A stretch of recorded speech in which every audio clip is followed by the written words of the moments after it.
Hi friends, मैं हूं बंजीर। कुछ बातें चैनल में आप सबका वेलकम करती हूँ। होपफुली आप सब सही है और बिल्कुल बढ़िया है। एनीवे, आज अभी शाम होने को आई है। सूरज ढल रहा है पीछे मेरे। तो मैं आज आप सबसे फिर बात करने चले आई हूँ। मुझे आज पहले मेरे जो वीडियो है, मैं पहले बताना चाहूँगी कि मेरे जो पहले वीडियो है उस सबको बहुत ज़्यादा लाइक करने के लिए आप सभी को बहुत ज़्यादा thank you thank you thank you. आप सभी ने बहुत ज़्यादा लाइक किए, कमेंट किए, सब्सक्राइब किए, उसके लिए बहुत बहुत शुक्रिया, तहे दिल से शुक्रिया मेरे। तो बहुतों ने मुझे मैसेज किया है, मेल किया है, ये पूछने के लिए बस एक ही सवाल सभी ने पूछा ज़्यादा से ज़्यादा कि मैं ये ब्लॉग हिंदी में क्यों शूट कर रही हूँ, एज अ बंगाली में क्यों बंगाली में ये ब्लॉग नहीं शूट कर रही हूँ। तो उसके पीछे कुछ मतलब ऐसा कुछ रीज़न नहीं है। बस मेरी खुशी यही थी कि मेरी खुशी है कि मैं हिंदी में करूँ, क्योंकि ना मुझे बचपन से पता नहीं क्यों बंगाली मेरे मदर टंग है और मुझे पसंद है, लेकिन फिर भी हिंदी की तरफ भी मेरा पता नहीं क्यों एक सॉफ्ट कॉर्नर है। मैं हिंदी में बात करना पसंद करती हूँ। इतनी अच्छी तो नहीं बोल पाती शायद, फिर भी मुझे बहुत ज़्यादा पसंद है हिंदी में बात करने। और बंगाली में अगर मैं ये ब्लॉग शुरू करती तो सिर्फ मेरी जो बंगाल की फ्रेंड्स हैं और रिलेटिव्स हैं उन्हीं को बस समझ में आते। लेकिन मैं दिल्ली में काफ़ी साल, मतलब 3 साढ़े 3 साल मैं दिल्ली में रह चुकी हूँ और दिल्ली के मेरे बहुत सारे फ्रेंड भी बन चुके हैं। मैं जिस गली में रहती थी उस गली के फ्रेंड्स मेरे, मैं जिस कोचिंग सेंटर में क्लास लेती थी उस कोचिंग सेंटर के फ्रेंड्स, तो बहुत सारे फ्रेंड्स बन चुकी है मेरी। तो इस वजह से मुझे हिंदी में ब्लॉग बनाना पड़ा, ताकि हिंदी एक ऐसी भाषा है जो जिससे मैं ब्लॉग बनाऊं तो सभी लोगों को पसंद, मतलब समझ में आए और पसंद भी आए, इसलिए मैंने हिंदी चूज़ किया। तो ये था आप लोगों की सवाल का जवाब। अब मैं आती हूँ मेरी एक्सपीरियंस के बारे में। जैसे कि मैंने पिछले वीडियो में बताया था कि मुझे बहुत ज़्यादा वॉमिटिंग हो गया था शुरुआती दिनों में मेरी प्रेगनेंसी की, और मुझे हॉस्पिटलाइज होना पड़ा। तो मैं पास ही की मुकुंदपुर आमड़ी में एडमिटेड थी। तो वहाँ पे जाके मैंने जैसे बताया कि आरएमओ ने बताया था कि मुझे मेडिसिन की ओवरडोज हो गया था। मेरी जो हार्मोन मेडिसिन चल रहा था तो उसके ओवरडोज की वजह से मुझे ज़्यादा वॉमिटिंग हुई थी। तो अभी मैं 21 जुलाई, सब लोग जानते हैं कि बंगाल की एक ख़ास दिन है। हमारे यहाँ की जो रूलिंग गवर्नमेंट है वो उस दिन उन लोगों का कुछ एक्टिविटीज़ रहते हैं। तो उस दिन जब मैं जा रही थी एडमिशन लेने उस हॉस्पिटल में, तो उस दिन मुझे कोई यहाँ से ओला या उबेर कोई भी कैब नहीं मिल रहा था। कैब मिलना पॉसिबल नहीं था उस दिन, क्योंकि सारे जो लोग थे सभी वहाँ पे जा चुके थे। तो उस दिन मेरी जो ये पीछे वाला फ्लैट है जिसमें कपड़े सूख रहे हैं, वहाँ पे मेरे एक फ्रेंड रहते हैं। तो उन्होंने बहुत हेल्प की और उन्होंने अपना कार से मुझे ड्रॉप कर दिया हॉस्पिटल में। थैंक यू सो मच कि उस दिन अगर ये नेबर्स मेरे पास मतलब नहीं होते और मुझे हेल्प नहीं करते तो शायद मेरे लिए बहुत ज़्यादा प्रॉब्लम हो जाती। तो हाँ, वहाँ पे बहुत सारे सलाइन चलने के बाद मैं थोड़ी सी ठीक हो गई थी। ठीक होके मैं घर आई। मैं घर आई जिस दिन, आने के बाद ऐसा था कि डॉक्टर ने कहा था कि मुझे नारियल पानी पीना चाहिए। तो आते वक्त जब मैं रिलीज़ हो रही थी हॉस्पिटल से तो मुझे एक नारियल के पानी दिया गया था। बस मैंने वो नारियल के पानी पी थी और कुछ नहीं पिया था सुबह। तो मैं घर आके पूरा नारियल के पानी जो था वो पूरा वॉमिट कर दिया फिर से। मतलब जो 7 दिन मैं हॉस्पिटल में थी, आखिरी के 3-4 दिन मेरा तबीयत बेहतर हुआ था, वही तबीयत फिर से घर आने के बाद फिर से बिगड़ गया। लेकिन मुझे और दूसरी बार हॉस्पिटल जाना नहीं था। मैंने मेरे हस्बैंड को कहा कि अभी मैं नहीं जाऊंगी, अभी कुछ दिन देखते हैं। लेकिन जो वॉमिटिंग वाला किस्सा है ना, वो बिल्कुल मेरा आखिरी दिन तक, डिलीवरी के मैंने मतलब जिस दिन मैं डिलीवरी होने गई उस दिन सुबह तक मेरी वो वॉमिटिंग वाला किस्सा चला था। लेकिन जो हैवी हुआ था वो हैवी वाला तो बंद हो गया था मेरे 7वें महीने में, 7वें 7.5वें महीने में मेरा बंद हो गया था हैवी वाला जो वॉमिटिंग था। उसके बाद फिर मैं घर आई और घर आने के बाद मुझे वो टेस्ट करवाना था, NTNB वाला टेस्ट, NTNB टेस्ट और डबल मार्कर जो था वो ही दोनों टेस्ट करने वाला था मैं। तो अब मैं एक चीज़ स्किप कर गई थी, मैं बोलना भूल गई थी, क्योंकि मेरे पिछले 2 मिसकैरेज की हिस्ट्री है, इस वजह से मुझे गायनोकोलॉजिस्ट ने एक इंजेक्शन प्रिस्क्राइब किया था।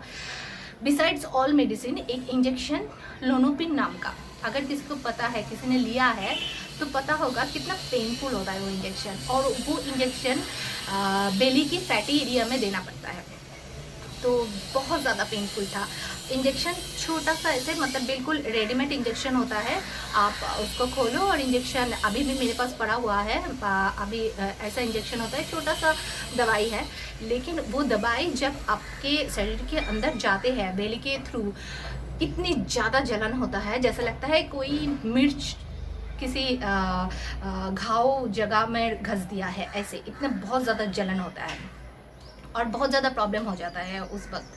तो वो इंजेक्शन, तो जैसे कि मैंने बताया कि मुझे लोनोपिन इंजेक्शन दिया जाता था मेरे बेली फैट में, तो वो इंजेक्शन की वजह से मुझे बहुत ज़्यादा जलन होते थे, और ये जलन ना मतलब एकदम अनबियरेबल होता था। इंजेक्शन में लेके आई वो अभी भी है मेरे पास पड़ा हुआ, पता नहीं यहाँ पे जा रहे हैं या नहीं, आप देख सकते हैं ये इंजेक्शन है, मैं खोल के दिखाती हूँ। बहुत ही पेनफुल इंजेक्शन है, अगर किसी को कोई प्रेग्नेंट लेडी को अगर दिया गया है, या फिर मतलब अगर कोई प्रेग्नेंट है उसको दिया जाने वाला है, तो मैं पहले से बता रही हूँ बहुत पेनफुल है लेकिन बहुत इफेक्टिव है ये वाला इंजेक्शन है।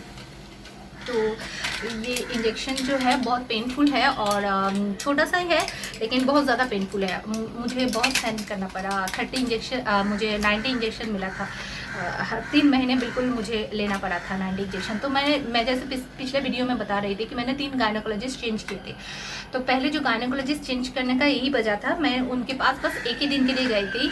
एक लेडी डॉक्टर थी, उन्होंने मुझे ये इंजेक्शन पूरा 9 महीने लेने के लिए बोला था। मेरे लिए एक इंजेक्शन लेना मतलब बिल्कुल पागल हो जाती थी मैं जब एक इंजेक्शन रात को लेती थी, और ऐसा मैं अगर 90 ली हूँ, मतलब मैं बहुत पहले तो बिल्कुल इंजेक्शन मतलब ले नहीं पाती थी शादी के पहले। अब मेरी मम्मी मैं जब बताती हूँ मेरी मम्मी को, मेरे ब्रदर को, वो सब मतलब बहुत ज़्यादा सब शॉक में चले जाते हैं कि इतने पेनफुल इंजेक्शन तुमने इतने सारे लिए कैसे। तो हाँ, मैंने ली है, बच्चों के लिए मैंने किया है, बच्चे के लिए पाने के लिए, क्योंकि मेरे मिसकैरेज की हिस्ट्री थी, तो डॉक्टर ने कहा था ये इंजेक्शन का काम है कि आपका जो ब्लड है उसे क्लॉट बना के रखते हैं, उसको मतलब लिक्विड नहीं होने देते हैं, और क्योंकि ये इंजेक्शन ब्लड क्लॉटिंग के काम करते हैं, इस वजह से ब्लड ज़्यादा थिक ना हो जाए, इसलिए ब्लड थिनर नाम की एक ब्लड थिनर भी एक मेडिसिन मुझे मिला था। ये ब्लड थिक करने के काम करते हैं, और एक मेडिसिन मिला था जो ब्लड थिन करने के काम करते हैं, क्योंकि ज़्यादा थिक हो जाए ब्लड तो प्रेग्नेंट लेडी को दूसरा प्रॉब्लम हो सकता है, इस वजह से। तो बहुत सारे इंजेक्शन, बहुत सारे मतलब वो चला था मेरे, मेडिसिन चला था मेरे। तो ये था, मैं इंजेक्शन के बाद बोलना भूल गई थी, तो मैंने आज बता दिया। ये तो एक हुआ, और उसके बाद मैं घर में आई और फिर से वॉमिटिंग हुआ, हॉस्पिटल से रिलीज़ होने के बाद फिर से वॉमिटिंग हुआ, और ऐसे ही 2-4 दिन चलते रहे वॉमिटिंग। फिर उसके बाद NTNB स्कैन का डेट आ गया। NTNB स्कैन करने के लिए 12 वीक के बाद बोला था डॉक्टर ने कि 12 वीक हो जाए तो आप NTNB स्कैन करने के लिए जाए। तो मैं मुकुंदपुर RN टेगोर में गई थी। पहले मैं बोल देती हूँ कि जो भी पता नहीं क्यों मैं 2-3 जगह स्कैन के लिए गई हूँ, और मुझे मुकुंदपुर जो RN टेगोर का है, मुझे इतना ज़्यादा खास बढ़िया नहीं लगा, क्योंकि हाँ, काम उन लोगों का बढ़िया हो सकता है, मैं वो उस बारे में नहीं बात कर रही हूँ। काम तो बढ़िया है, उसके बारे में नहीं। मैं जिस बारे में बात कर रही हूँ वो है कि आपको बहुत सुबह जाना पड़ता है, लाइन में खड़ा होना पड़ता है। हर जगह ऐसा होता होंगे, लेकिन ये बड़ा हॉस्पिटल है, इसमें कुछ तो ऐसा होना चाहिए कि जो पहले बिलिंग करवाए उसका पहले हो जाए। ऐसा कुछ नहीं था। जो पानी पिए, जिसको यूरिन सबसे ज़्यादा आए, वही पहले टेस्ट करवा सकते हैं और उसके बाद नहीं। और ये जो जितने सारे प्रेग्नेंट औरतें हैं उसको उन सबको पता है होगा कि जब प्रेग्नेंट होते हैं तो यूरिन की प्रेशर मतलब रखना बहुत ज़्यादा मुश्किल हो जाता है। तो यहाँ पे मुकुंदपुर आर एन टेगोर में मेरे साथ बहुत शक्ति की गई कि यूरिन के प्रेशर होना चाहिए, बहुत ज़्यादा प्रेशर होना चाहिए, नहीं तो आपका स्कैन नहीं होगा। मुझे स्कैन टेबल से भी उतारा दिया गया था कि स्कैन नहीं होगा ये बोल के। तो NT-NB स्कैन जो था वो बहुत अच्छा हुआ मेरा, जिस डॉक्टर ने किया मेरा, तो उस डॉक्टर ने बताया कि हाँ बहुत अच्छा है, NT-NB स्कैन में कोई प्रॉब्लम नहीं है। वो NT-NB स्कैन के मतलब वो जो बच्चे होते हैं उसके पीछे जो बोन होते हैं, ये शोल्डर की, यहाँ उसमें जो फ्लूइड रहता है उसका नाप लेते हैं वो लोग। अगर NT-NB स्कैन में कुछ भी गलत उन लोगों को लगे तो फिर वो डुअल मार्क कर देते हैं। लेकिन मेरी डॉक्टर ने मुझे दोनों टेस्ट एक ही साथ दे दिया था। तो वो स्कैन होने के बाद मैं डुअल मार्क का टेस्ट करने के लिए, ब्लड टेस्ट करने के लिए जब पैथोलॉजी गई, वो भी आर एन टेगोर पैथोलॉजी पर ही मैं गई, तब उन्होंने बताया मुझे कि आपका NT-NB रिपोर्ट चाहिए, रिपोर्ट देखने के बाद ही हम टेस्ट करवा सकते हैं। तो मैंने कहा कि आज ही तो मैंने टेस्ट करवाया, तो मैं रिपोर्ट कहाँ से दूंगी। तो कहे कि हैंड रिपोर्ट भी लेना, हैंड रिटन रिपोर्ट भी आपको लेके आना पड़ेगा, नहीं तो हम वो टेस्ट आपका डुअल मार्क का टेस्ट कर ही नहीं पाएंगे। तो उस वजह से मैंने डॉक्टर से फिर से मैं गई, जो मेरे स्कैन वाला डॉक्टर है उनको मैंने रिक्वेस्ट किया कि आप हाथ से ही कुछ लिख के दीजिए, नहीं तो मेरा ये टेस्ट नहीं होगा और मैं प्रेग्नेंट हूँ, रोज़ रोज़ घर से निकालना मुझसे तो पॉसिबल नहीं होगा। तो फिर उन्होंने हाथ से लिख के दे दिया और मेरा वो डुअल मार्क का टेस्ट हो गया। अब जो डुअल मार्क का टेस्ट हुआ वो आर एन टेगोर में होता नहीं है। आर एन टेगोर के अंडर ही डॉक्टर पैथ लैब है, उन्होंने किया, उनकी एक बंदे थे वहाँ पर, उन्होंने मेरा ब्लड लिया और ये टेस्ट करने के लिए बहुत सारे मेडिकल हिस्ट्री या फिर बहुत सारे जेनेटिक हिस्ट्री आपको जानना पड़ता है, लेकिन उन्होंने कुछ नहीं जाना मुझसे, बस मेरा एज लिया और वो टेस्ट, एज जाना और वो टेस्ट करवा दिया। अब जब रिपोर्ट आया तो एक शॉकिंग वाला रिपोर्ट था। NT-NB जो स्कैन का रिपोर्ट था वो बहुत बढ़िया था, एकदम नॉर्मल प्रेग्नेंट वुमेन जैसा था। लेकिन जो डुअल मार्क का रिपोर्ट आया उसमें एक मतलब वो इसलिए करते हैं कि बच्चे में कोई एबनॉर्मलिटी है या ऑटिस्टिक बच्चा है, ये जानने के लिए पहले से वो टेस्ट किया जाता है। तो मुझ में मेरे एक रेशियो आया 1:273, मतलब 273 बच्चों में से एक बच्चे का प्रॉब्लम हो सकता है। तो मेरा ऐसा रिपोर्ट आया।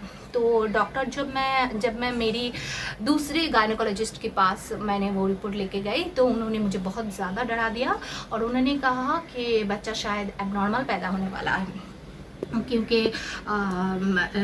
ये जो रिपोर्ट है वो रिपोर्ट इतना ज़्यादा अच्छा नहीं आया है। 273 रेशियो है और रेशियो ऊंच नीच होते रहते हैं, तो आपको और भी ध्यान रखना चाहिए और मुझे लगता है कि ये बच्चा आपको कैरी नहीं करना चाहिए। तो मैंने कहा ऐसे कैसे, मतलब मैं एकदम बिल्कुल, मतलब हम दोनों ना शॉक में आ गए, हम कुछ बोल नहीं पा रहे थे। डॉक्टर के वहाँ जाकर हम क्या पता है क्या करें, इतने ज़्यादा मतलब सपने संजोए हुए थे इस बच्चे को लेकर और हम क्या करें। तो कहे कि नहीं, शायद मतलब कुछ प्रॉब्लम हो सकते हैं हाथ पैरों में या फिर कुछ एबनॉर्मलिटी, कुछ प्रॉब्लम हो सकते हैं, तो आप इस बच्चे को ना रखें, उतना ही बेहतर है। तो हमने रिक्वेस्ट किया कि कोई और दूसरा टेस्ट नहीं हो सकता, कि हमें दूसरी बार तो सैंगुइन होना चाहिए ना। एक रिपोर्ट में है 1:273, 273 बच्चों में से एक बच्चे का हो सकता है। इस बिना पे हम कैसे, मतलब इस बिना पे हम कैसे मतलब मैं अपने पेट के बच्चे को गिरा दूँ। It is not possible for me कि मैं ऐसे एक डिसीजन ले सकूं। और हम दोनों रोते रोते वहाँ से आए, बिल्कुल मतलब हमारे तो पैर तले ज़मीन खींच के ले गया कोई, ऐसा लग रहा था कि हम क्या करें। फिर उन्होंने कहा कि बच्चे का जो है ग्रोथ ठीक नहीं हो रहा है। तो हमने ना बिल्कुल गायनेकोलॉजिस्ट से मिलना ही बंद कर दिया, उनका फ़ोन भी हमने नहीं उठाया और उनसे मिलना बिल्कुल बंद कर दिया। और उनसे मतलब हम दूसरे गायनेकोलॉजिस्ट के बारे में सोचने लगे कि हमें चेंज करना चाहिए और दूसरे गायनेकोलॉजिस्ट ढूंढना चाहिए। तो फिलहाल मैं इतना ही बोल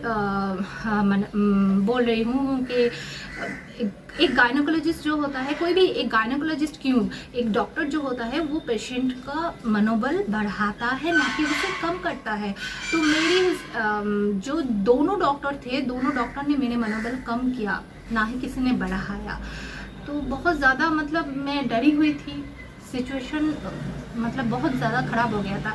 लेकिन मैं उस वक्त मेरे हस्बैंड का बहुत ज़्यादा सपोर्ट था। उसका तो एक ही मतलब जिद था कि वो तो एक प्रोपोर्शन है, इससे क्यों डरना, हम कुछ नहीं करेंगे, ज़रूरत पड़ता है तो हम डॉक्टर चेंज कर लेंगे, हम दूसरे सलाह लेंगे, लेकिन तुम घबराओ मत, हम कुछ नहीं करेंगे। लेकिन मैं तो गिव अप कर चुकी थी। मेरे साथ इतने ज़्यादा बुरे से बुरे चीज़ें होते रहते थे, तो मैं तो गिव अप कर चुकी थी। आज मैं इतना ही बोलती हूँ और नेक्स्ट वीडियो में मैं आगे की किस्से आपको सुनाऊंगी। अभी शाम होने को आए, मेरी बेटी अमायरा की फीडिंग का टाइम हो गया, तो अभी मैं चलती हूँ। अब तक के लिए बाय बाय। आप सब अच्छे रहे, सुरक्षित रहे, सेफ रहे घर पे।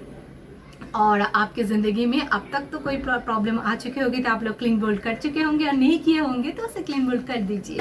Thank you so much. आपको सबको शुक्रिया मुझे पसंद करने के लिए। आप ज़्यादा से ज़्यादा प्यार मुझे दीजिए। आपको अगर मेरे वीडियो पसंद आ रहे हैं तो प्लीज़ लाइक कीजिए, शेयर कीजिए, कमेंट कीजिए, और प्लीज़ बताइए कि मुझ में क्या अच्छा लग रहा है या क्या बुरा लग रहा है, मुझे क्या क्या चीज़ें चेंजेस करना चाहिए। प्लीज़ मुझे सजेस्ट कीजिए कि इस जगह पे तुम चेंज किया करो, तो मेरे लिए बहुत ज़्यादा आसानी होगी। मैं प्लीज़ आप सब प्यार देते रहिए और प्लीज़ सब्सक्राइब कीजिए मेरे channel. Thank you so much. हम फिर मिलते हैं नेक्स्ट वीडियो में। Bye bye.